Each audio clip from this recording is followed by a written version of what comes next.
같이 말씀 읽고 한번 그 말씀 나누겠습니다. 누가복음 17장 1절부터 10절까지의 말씀입니다. 제가 봉독합니다. 예수께서 제자들에게 이르시되 실족하게 하는 것이 없을 수는 없으나 그렇게 하게 하는 자에게는 화로다. 그가 이 작은 자 중에 하나를 실족하게 할진대 차라리 연자맷돌이 그 목에 매여 바다에 던져지는 것이 나으리라. 너희는 스스로 조심하라. 만일 내 형제가 죄를 범하거든 경고하고 회개하거든 용서하라. 만일 하루에 7번이라도 내게 죄를 짓고 7번 내게 돌아와 내가 회개하노라 하거든 너는 용서하라 하시더라. 사도들이 주께 여짜오되 우리에게 믿음을 더하소서 하니 주께서 이르시되 너희에게 겨자씨 한 알만한 믿음이 있었더라면 이 뽕나무더러 뿌리가 뽑혀 바다에 심기어라 하였을 것이요 그것이 너희에게 순종하였으리라. 너희 중 누구에게 밭을 갈거나 양을 치거나 하는 종이 있어 밭에서 돌아오면 그더러 곧 와 앉아서 먹으라 말할 자가 있느냐. 도리어 그더러 내 먹을 것을 준비하고 띠를 띠고 내가 먹고 마시는 동안에 수종 들고 너는 그 후에 먹고 마시라 하지 않겠느냐. 명한 대로 하였다고 종에게 감사하겠느냐. 이와 같이 너희도 명령받은 것을 다 행한 후에 이르기를 우리는 무익한 종이라 우리가 하여야 할 일을 한 것뿐이라 할지니라. 아멘.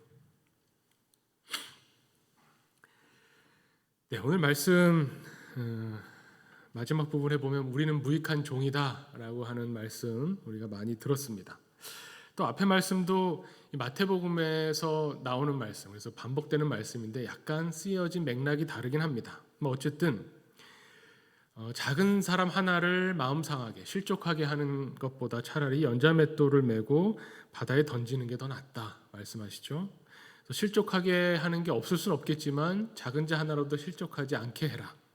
그리고 또 만약 형제가 와서 나한테 잘못하고 나서 용서해 달라고 하면 용서해 줘라. 베드로가 물어본 적 있죠. 이거 가지고 몇 번이나 용서하면 좋겠습니까? 7번 용서하면 되겠습니까? 7번씩 70번이라도 용서해야 된다. 이렇게 말씀하셨던 것과 같은 맥락이죠. 이렇게 예수님께서 말씀하시는 제자들에게 가르쳐 주시고 우리에게 말씀하시는 너희들 그리스도인으로 예수님의 제자로 살려면 이렇게 행하라 라는 말씀으로 오늘 말씀을 보면 아니 다른 사람을 실족하게 하지 말아야 되고 또 나한테 잘못한 사람을 용서해야 되는 이 일들이 참 어렵게 느껴집니다. 보통 때 지금 같으면 내가 나한테 잘못하는 사람 내가 용서할 수 있지라고 생각하실지 모르지만 막상 나한테 잘못하는 사람이 딱 생겨나면 어떻게 됩니까? 그냥 두지 않겠다 이런 마음이 막 불쑥 올라오죠. 내가 당한 것 이상으로 당하게 하고 싶다라는 마음이 당연히 듭니다. 그래서 아마 우리와 비슷했을 겁니다. 이 제자들도 예수님이 이 말씀하실 때에 사실 오늘 이렇게 구분지어서 보기보다 이어서 보면 예수님이 다른 사람을 실족하게 하지 말아라 또 형제들을 용서해라 이렇게 말씀하셨을 때 이것이 우리 본성과 많이 어긋나고 사실 어려운 일이어서 제자들이 바로 이야기하죠.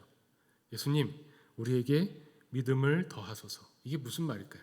그냥 글자로 써 있으니까 제자들이 와서 주님 믿음을 더욱 굳건히 해주십시오 라고 요청하는 것처럼 보이지만 저 같은 그러니까 제자들과 우리의 마음이 비슷하다고 생각했을 때 이거 말도 안 됩니다. 어떻게 다른 사람을 실족하지 않고 삽니까? 어떻게 끝없이 용서하면서 삽니까? 말도 안 되는 얘기입니다 하는 느낌으로 예수님께 얘기했다면 약간 그런 뉘앙스가 있을 수 있죠. 저는 못하겠습니다. 정 그러면 믿음이나 좀 더해 주십시오. 이미 제 믿음으로는 도저히 불가능합니다. 안 되는 거 뻔히 아시지 않습니까? 이런 뉘앙스로도 들립니다.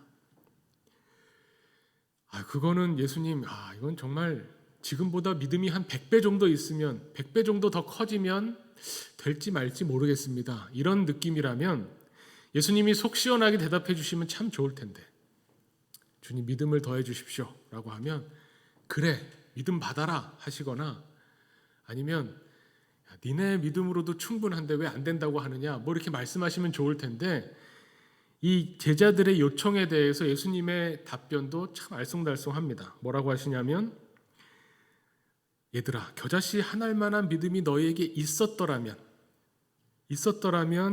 이런 뽕나무가 뽑혀서 바다에 심기우는 것도 가능했을 거다. 이렇게 말씀하시는 거죠. 이게 무슨 말일까요? 이 알쏭달쏭한 말. 굉장히 여러 가지로 우리가 이 뜻을 받아들이게 됩니다. 그냥 처음 생각할 때 너희에게 겨자씨 한 알만한 믿음이 있었더라면 이런 거의 정말 불가능해 보이는 너무 어려워 보이는 일이 됐을 거다라고 하시는 걸 보면 너희에게는 요 겨자씨만한 눈에 보일까 말까 하는 요 겨자씨 한 알만한 믿음도 없다라는 의미로도 해석이 되죠. 보통 그렇게 많이 생각이 됩니다. 또 어떻게 생각이 되냐면 믿음이라고 하는 건 겨자씨 한 알만큼 보일 듯 말 듯 하지만 있기만 하면 겨자씨 한 알이라도 믿음이 있기만 하면 우리가 아무리 어렵다고 생각하고 불가능하다고 생각하는 일도 할 수 있다로 강조하는 것처럼 느껴질 수도 있습니다. 여러 가지 다양한 해석이 나옵니다. 그래서 겨자씨 한 알만한 믿음에 관한 다양한 해석이 나오죠. 제자들에게 또한 이런 믿음이 있었느냐 없었느냐, 겨자씨 한 알보다 더 작은 믿음이었느냐, 왜냐하면 겨자씨 한 알마저도 없었기 때문에 믿음을 더 덧붙이면 뭔가 다른 사람을 7번씩 70번이라도 용서하는 그런 제자로 살 수 있었느냐, 이런 생각들을 해보죠. 그러다가 어떤 생각이 드냐면 한번 뒤집어서 생각해 보는 겁니다. 뒤집어서 제자들은 예수님한테 믿음을 더 해달라고 했습니다. 믿음을 더 덧붙여달라고. 믿음이 자신들에게 있긴 있다는 얘기죠. 일단 믿음을 주십시오가 아니라 있는 믿음에다가 덧붙여 주십시오. 그래서 믿음이 더 커지면 예수님이 원하시는 대로 다른 사람 실족하지 않게 해주고 용서해 주는 사람으로 살 수 있을 것 같습니다가 제자들의 요청이었는데, 예수님이 내려주시는 해법은 뭐냐면 반대라는 거죠. 믿음을 한번 빼봐라, 이렇게 말씀하시는 게 아닌가. 겨자씨 한 알만한 믿음이라는 게 믿음이 요만큼만 있어도 큰일을 한다 이 말이 아니라 너희 믿음을 더 줄여봐라, 이런 말로도 해석이 되잖아요. 너희들의 믿음이 너무 크다고 생각하는구나. 한 축구공만 하다고 생각하나 본데 겨자씨만하게 줄여봐라. 믿음을 더하지 말고 빼봐라.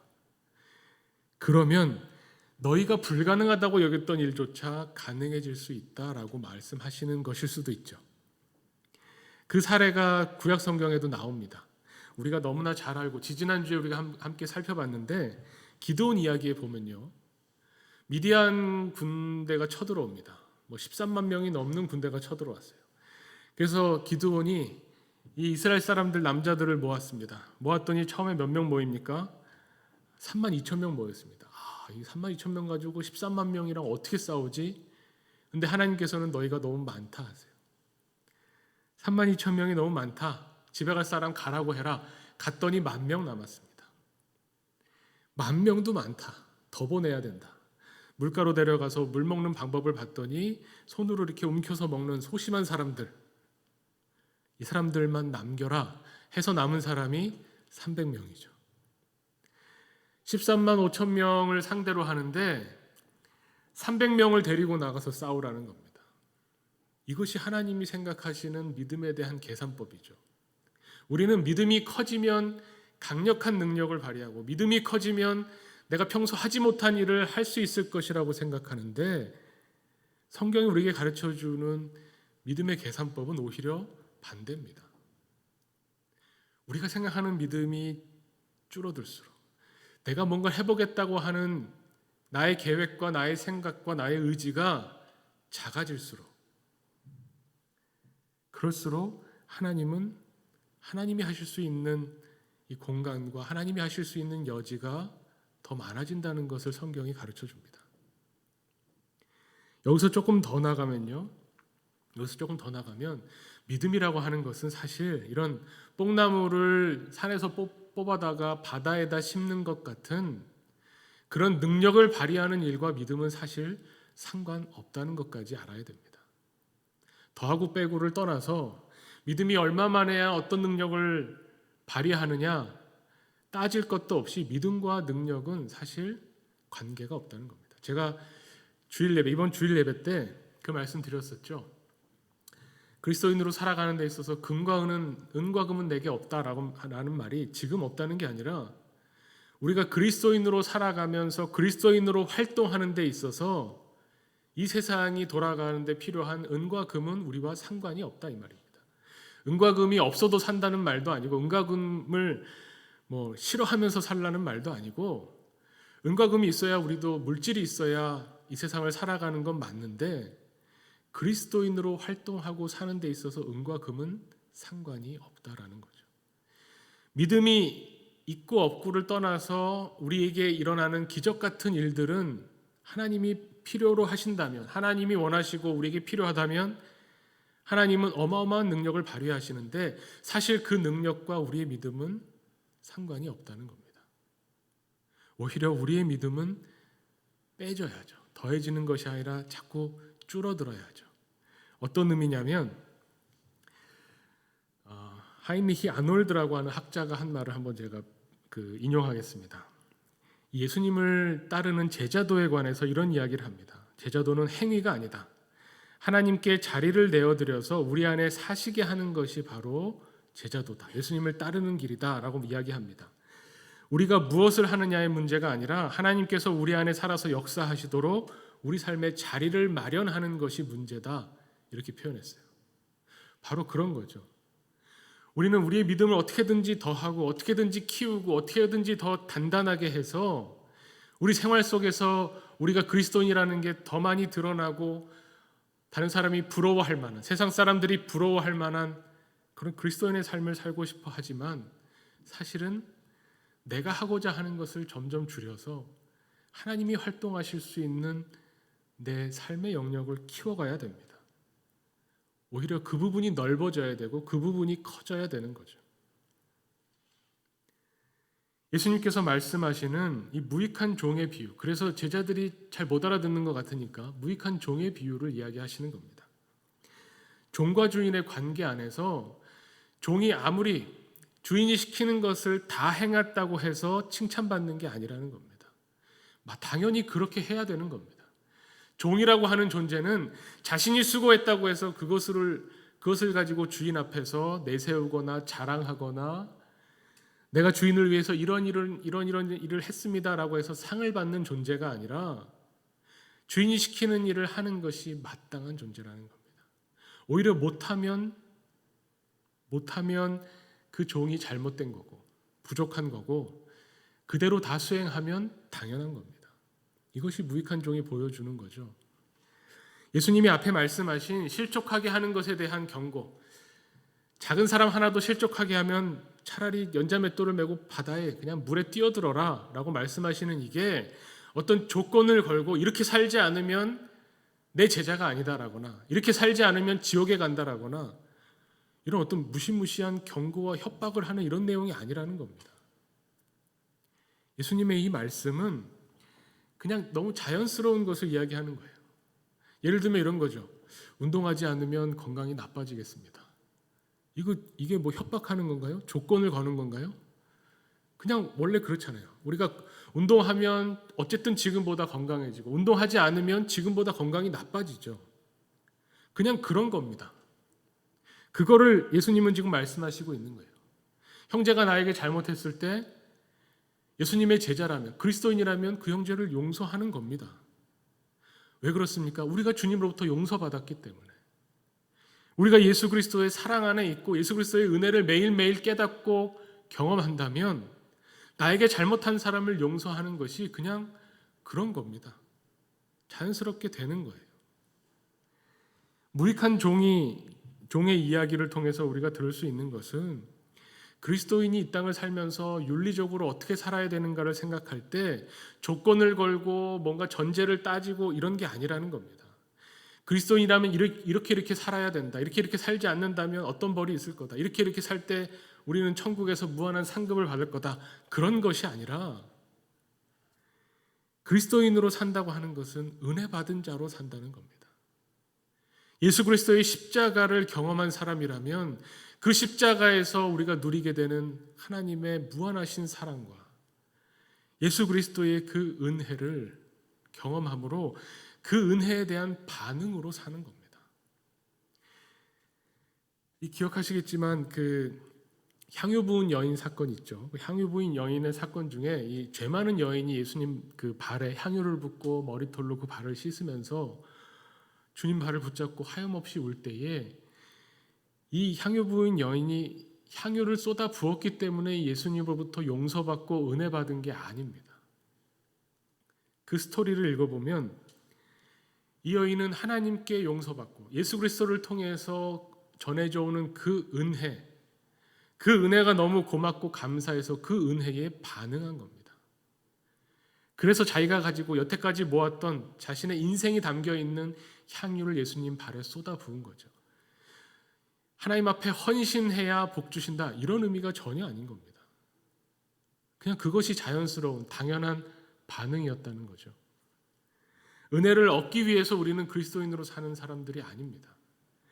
예배를 드려야만 복을 받고 예배 안 드리면 나쁜 일이 생기고 당연히 말씀 읽고 기도해야만 경건한 그리스도인이 되고 이런 것이 아니라 이미 우리는 예수 그리스도의 사랑 안에 사는 사람이고 예수 그리스도의 사랑을 이미 누리고 있기 때문에 그 사랑에 반응하는 것으로 우리의 행동이 나옵니다.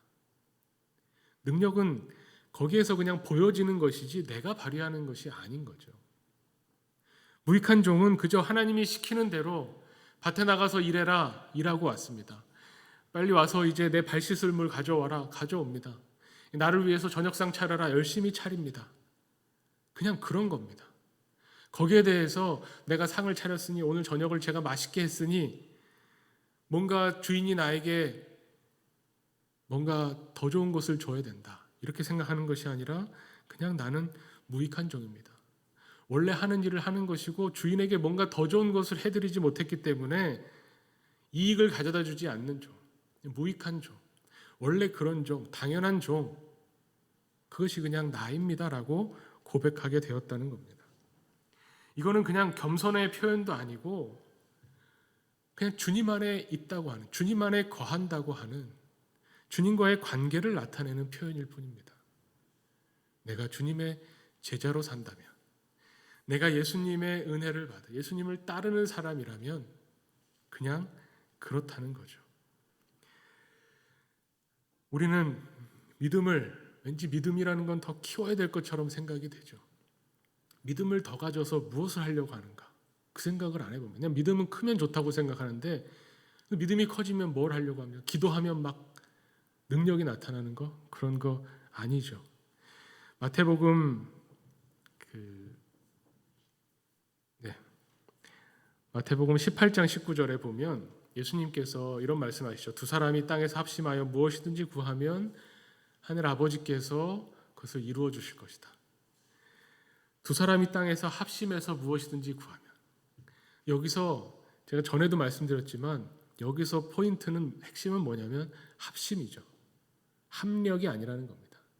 두 사람이 모여서 기도하면 기도가 2배가 되고, 세 사람이 모이면 3배가 되고, 100명이 모이면 100배가 되고, 그러면 그게 합력이겠죠. 너희가 많이 모여서 기도할수록 기도가 합해지고 믿음이 합해져서 더욱 큰 역사가 있을 것이다, 그렇게 말씀하시지 않았어요.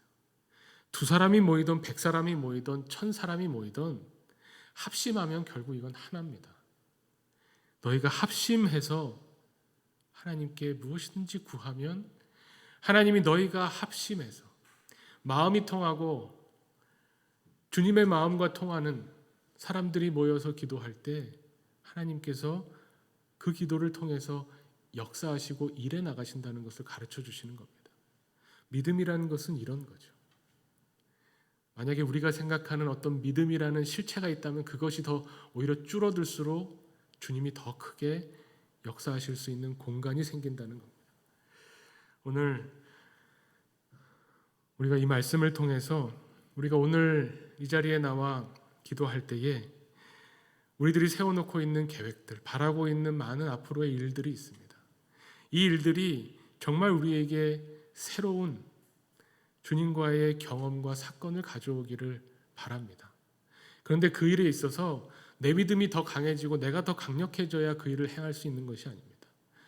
더욱 크게 주님을 바라고 더 크게 주님을 사랑할 때, 주님을 더 많이 의지하고 더 많이 바랄 때, 그때 이 일들이 우리에게 더욱 새롭고 더욱 크게 더 하나님의 사랑을 풍성하게 경험하도록 할 것을 믿습니다. 우리 오늘 나와서 함께 기도하실 때에 철저히 주님 앞에 주님이 우리 앞에 우리 인생의 주인이 되어 주시고 주님이 우리 인생을 인도해 주시고 주님이 더 많이 활동하도록 우리가 주님 앞에서 힘을 더 빼겠다고 그렇게 기도했으면 좋겠습니다. 주님이 활동하셔서 우리는 무익한 종입니다. 우리는 그저 주님의 사랑 안에 거하는 사람들입니다라는 공동체의 고백이 있기를 바랍니다. 함께 기도하겠습니다.